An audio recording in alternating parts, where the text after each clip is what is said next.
Welcome back to Nuts and Bolts Garage, guys.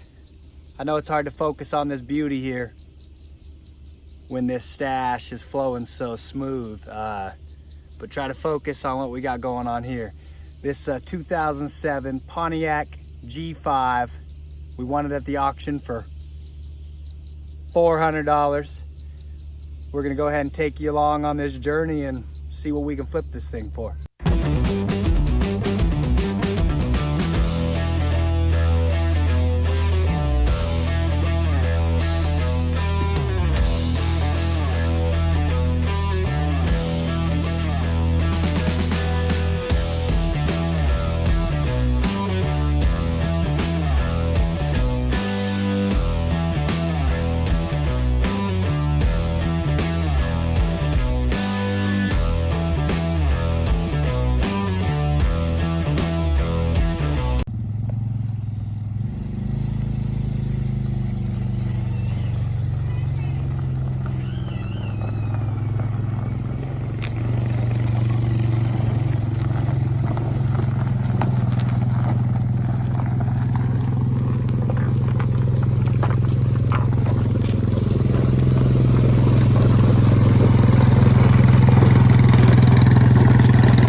Alright, let's finish pushing this in.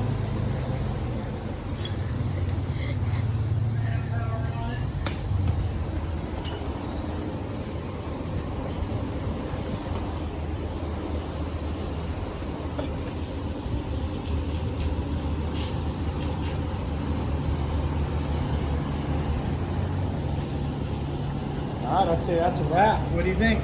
Woo!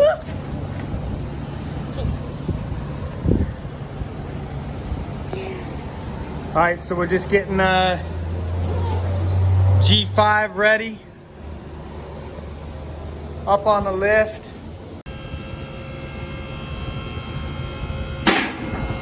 Got her in position on the lift.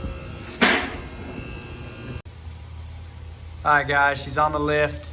Go ahead and check out the undercarriage, see what we're looking at, see what we're up against. So I pulled the dipstick before we pulled it in, and there wasn't any oil touching on the end of the dipstick. So, and when you hit the key, it just clicks. So my guess is motor's no good. But I got this breaker bar. I got this panel loose over here. We're gonna throw this breaker bar on the engine here and see if it'll turn.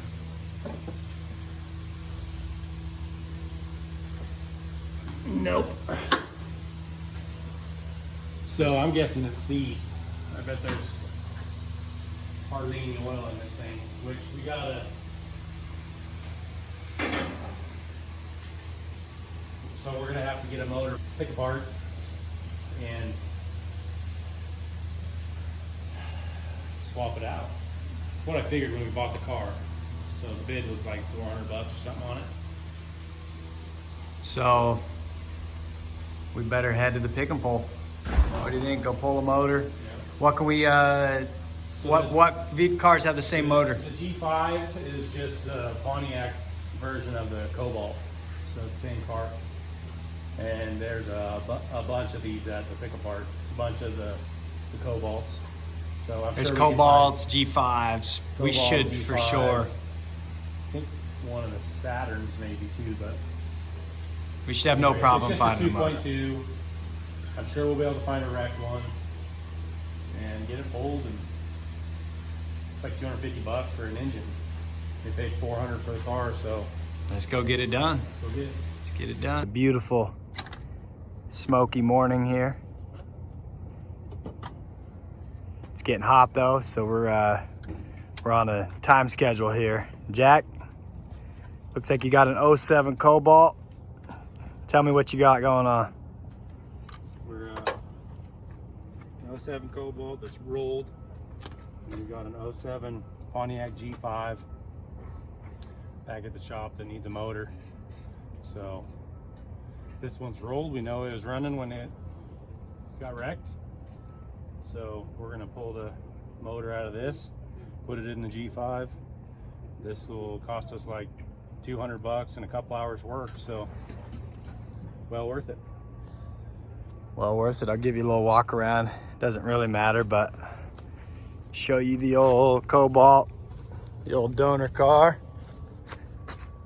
07 Chevy Cobalt. Yep. It's definitely seen better days. Pretty sure it was running when it was rolled, like Jack said, so. So what are we up against here? Is this a easy motor pull, or is this a difficult one? As far as wiring goes, you got big plugs that go over to the computer, and then one underneath the relay, the fuse block. And so you just unhook all these main wires, fold them over on the engine, leave them on the engine, so then when you hook up the new engine in the G5, it's pretty easy. Sweet. Pretty quick. So about an hour here and we're gone. Yeah, hour and a half, something like that. Well worth it for a 250, I think 250 maybe. And then he gets $50 back when we bring it forward. Okay.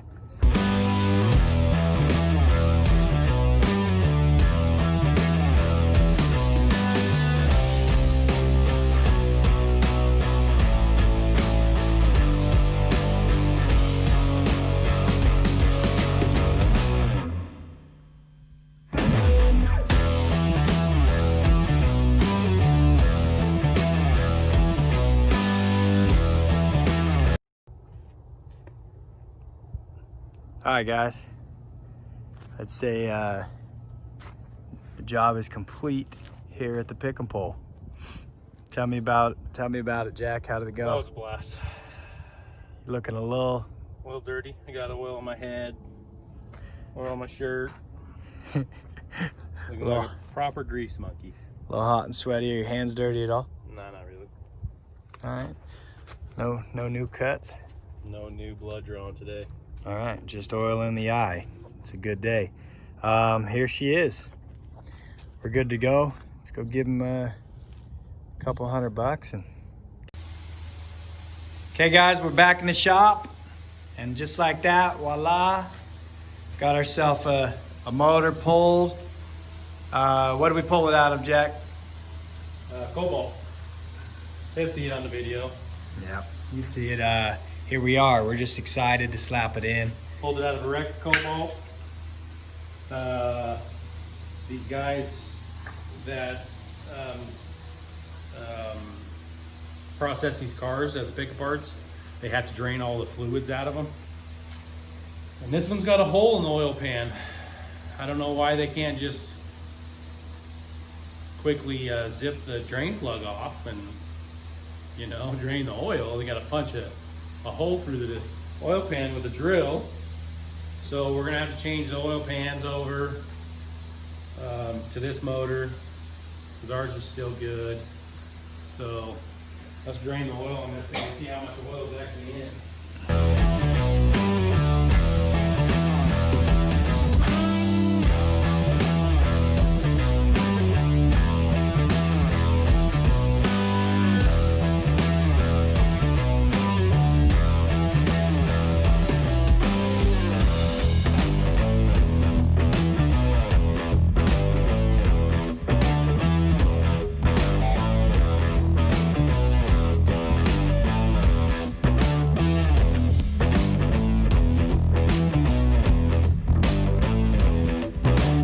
Got a few flies buzzing around, Jack.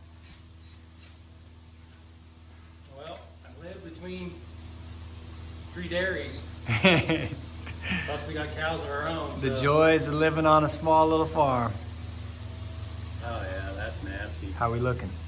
I don't think they changed the oil. Oh wow. The car's only got like 144 on it or something like that, but that thing, that's like straight. Yeah, it's nasty. There's not very much oil in it either.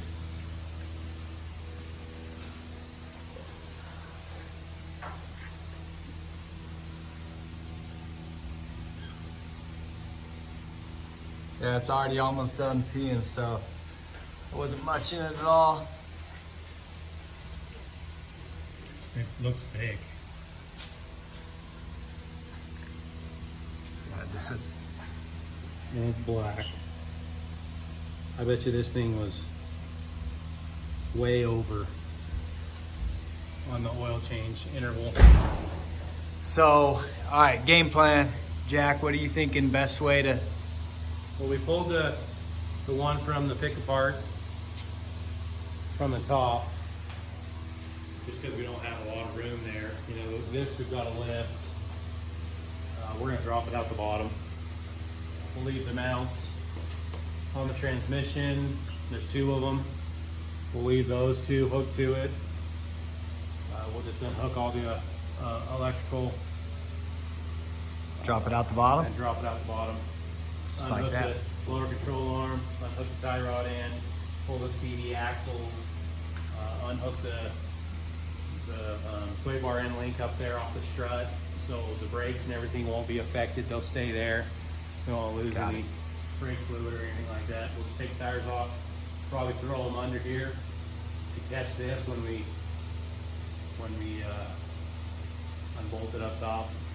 Sounds like a plan. Unbolt everything under here, including these big bolts for the subframe, and then once I get everything unhooked up top, then we'll just pull the mount bolts and set it on the tires, jack it up with the lift, the car up with the lift, and swap the motor. Lickety split. Should be pretty quick.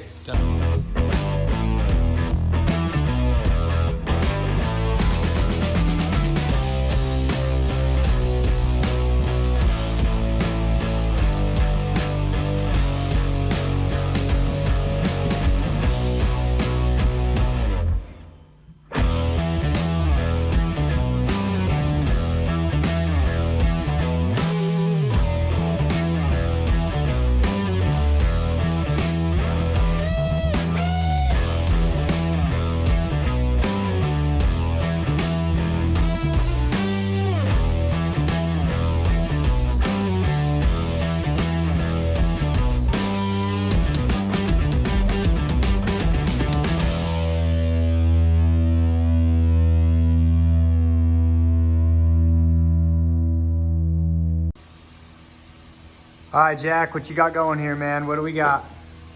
So we got this engine out, and originally we thought it was seized. But when we got it pulled here, we've got, as you can see, the torque converter is still hooked up to the flex plate.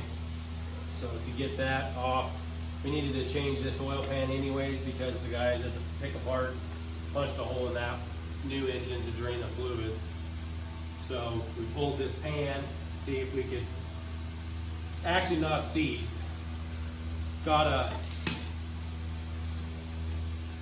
through rod. So here's the remnants of the, it looks like 2. It's like 2 rods maybe. Yeah, there's pieces of 2 rods there. So through 2 of them. Crazy. Never seen that before. So there's a bunch of metal. These pieces are from part of the windage tray up in the motor. All these big chunks where the rods came loose. So we're trying to get this last bolt off the torque converter. The engine does turn a little bit, It was just stuck in a spot when I showed you guys in that first video. So we rotated it the other way and we're able to get 2 bolts out. Because I like to leave the torque converter where it's at and pull the engine with the torque converter still in the transmission. So we pulled the pan because we needed to anyways, and that's when we saw this carnage. So it's looking pretty sweet. Almost there, I can see you. So right now we're trying to get this last torque converter nut off. You got it, Jack? Yep. Got access? Got it down to where we can get it off. So, let me find my tools. Hiding from me.